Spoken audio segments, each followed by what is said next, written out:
ಕನ್ನಡಿಗೆ ನಮಸ್ಕಾರ. ಕೆಸೆಟ್ ಮತ್ತು ನೆಟ್ ಪರೀಕ್ಷೆಯಲ್ಲಿ ಒಂದು ಇಂಪಾರ್ಟೆಂಟ್ ಪ್ರಶ್ನೆ ಪ್ರತಿ ಬಾರಿ ಕೇಳುತ್ತಾರೆ. ಯೂನಿಟ್ ನಂಬರ್ 1 ಪೇಪರ್ 1ನಲ್ಲಿ ಯೂನಿಟ್ 10 ಹೈಯರ್ ಎಜುಕೇಷನ್ ಉನ್ನತ ಶಿಕ್ಷಣ, ಇದರಲ್ಲಿ ಲ್ಯಾಂಗ್ವೇಜ್ ಯೂನಿವರ್ಸಿಟಿಗಳ ಬಗ್ಗೆ ಪ್ರಶ್ನೆ ಇರುತ್ತದೆ. ಲ್ಯಾಂಗ್ವೇಜ್ ಯೂನಿವರ್ಸಿಟಿ, ಲ್ಯಾಂಗ್ವೇಜ್ ಭಾಷೆಗೆ ಸಂಬಂಧಿಸಿದ, ಭಾಷೆಯ ಬೆಳವಣಿಗೆಗಾಗಿ, ಭಾಷೆಯ ಅಭಿವೃದ್ಧಿಗಾಗಿ, ಭಾಷೆಯ ಪ್ರಚಾರಕ್ಕಾಗಿ, ಭಾಷೆಯ ಸಂರಕ್ಷಣೆಕ್ಕಾಗಿ ನಮ್ಮ ದೇಶದಲ್ಲಿ ವಿವಿಧ ರಾಜ್ಯಗಳಲ್ಲಿ ವಿವಿಧ ವಿಶ್ವವಿದ್ಯಾಲಯಗಳು ಕೆಲಸ ಮಾಡುತ್ತಿವೆ. ಹಾಗೆ ನೋಡಿದ್ರೆ ಆ್ಯಕ್ಚುಲಿ ಕರ್ನಾಟಕದೊಳಗೊಂದು ಐತಿ, ಬಟ್ ಅದು ಈ ಲಿಸ್ಟ್ದೊಳಗೆ ಕೊಟ್ಟಿಲ್ಲ. ಹೀಗಾಗಿ ನನಗೊಂದು ಪ್ರಶ್ನೆ ಚಿನ್ನ ಕಾಡಿತ್ತು. ಸೊ ನೀವು ಅದರ ಬಗ್ಗೆ ಸ್ವಲ್ಪ ಹೆಚ್ಚಿನ ಮಾಹಿತಿಯನ್ನು ಪಡೆದುಕೊಡ್ರಿ. ಹಂಪಿಯಲ್ಲಿ ಕನ್ನಡ ವಿಶ್ವವಿದ್ಯಾಲಯ ಅಂತ ಐತಿ. ಹಂಪಿ ಕನ್ನಡ ವಿಶ್ವವಿದ್ಯಾಲಯ ಕೇವಲ ಕನ್ನಡ ಭಾಷೆಯ ಬೆಳವಣಿಗೆಗಾಗಿ ಆ ಕನ್ನಡ ಹಂಪಿ ಯೂನಿವರ್ಸಿಟಿ ಕೆಲಸ ಮಾಡುತ್ತಿದೆ. ಲಿಸ್ಟ್ದೊಳಗಿಲ್ಲ ಅಂತ ತಿಳ್ಕೊಂಡು ನನಗೆ ಅದು ಸ್ವಲ್ಪ ಡೌಟ್ ಬಂದಿತ್ತು. ನೀವು ಅದ್ರ ಬಗ್ಗೆ ಸ್ವಲ್ಪ ಹೆಚ್ಚಿಗೆ ಗಮನ ಕೊಟ್ಟು ಆ ಪಾಯಿಂಟ್ಸನ್ನು ಕ್ಲಿಯರ್ ಮಾಡಿಕೊಡ್ರಿ. ಇನ್ನು ಇಲ್ಲಿ ಈ ಆರು ಯೂನಿವರ್ಸಿಟಿಗಳು ಸೆಂಟ್ರಲ್ ಯೂನಿವರ್ಸಿಟಿಗಳಾಗಿವೆ. ಬೋರ್ಡ್ ಮೇಲೆ ಬರೆದಿದ್ದು ಮೊದಲಿಗೆ 3 ಯೂನಿವರ್ಸಿಟಿಗಳು ಡೀಮ್ಡ್ ಯೂನಿವರ್ಸಿಟಿ ಇದ್ದು, ಆಮೇಲೆ ಇದನ್ನು ಸೆಂಟ್ರಲ್ ಯೂನಿವರ್ಸಿಟಿಗಳಲ್ಲಿ ಕನ್ವರ್ಟ್ ಆಗಿದೆ. ಇಲ್ಲಿ 6 ಯೂನಿವರ್ಸಿಟಿಗಳದು. 6 universities are working for language development.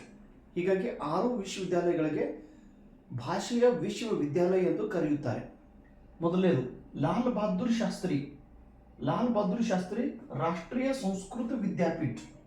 1962 ಅಲ್ಲಿ ಸ್ಥಾಪನೆಯಾಗಿದೆ ನ್ಯೂ ದಿಲ್ಲಿಯಲ್ಲಿ. ಇದು ಸೆಂಟ್ರಲ್ ಯೂನಿವರ್ಸಿಟಿ ಆಗಿದೆ. ರಾಷ್ಟ್ರೀಯ ಸಂಸ್ಕೃತ ವಿದ್ಯಾಪೀಠ ತಿರುಪತಿಯಲ್ಲಿ 1961 ಆಂಧ್ರ ಪ್ರದೇಶ್. ರಾಷ್ಟ್ರೀಯ ಸಂಸ್ಕೃತ ಸಂಸ್ಥಾನ್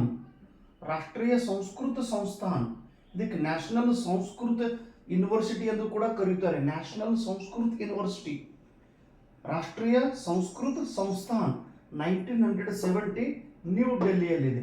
ಇವು 3 ವಿಶ್ವವಿದ್ಯಾಲಯಗಳು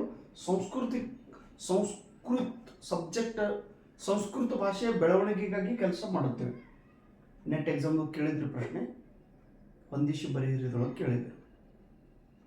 ಇದು ಮಹಾರಾಷ್ಟ್ರ ಸೆಟ್ ಎಕ್ಸಾಮ್ದೊಳಗೆ ಕೇಳಿದ್ರು. EFLU English and foreign language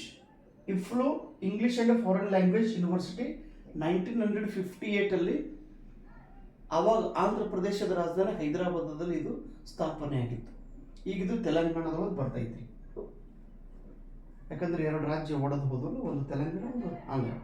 Mahatma Gandhi ಅಂತಾರಾಷ್ಟ್ರೀಯ ಹಿಂದಿ ವಿಶ್ವವಿದ್ಯಾಲಯ, ಇದು ನಮ್ಮ ಮಹಾರಾಷ್ಟ್ರದೊಳಗೆ ವರ್ಧಾ ಜಿಲ್ಲೆಯಲ್ಲಿ ಇದೆ, 1997. ಆಮೇಲೆ ಮೌಲಾನಾ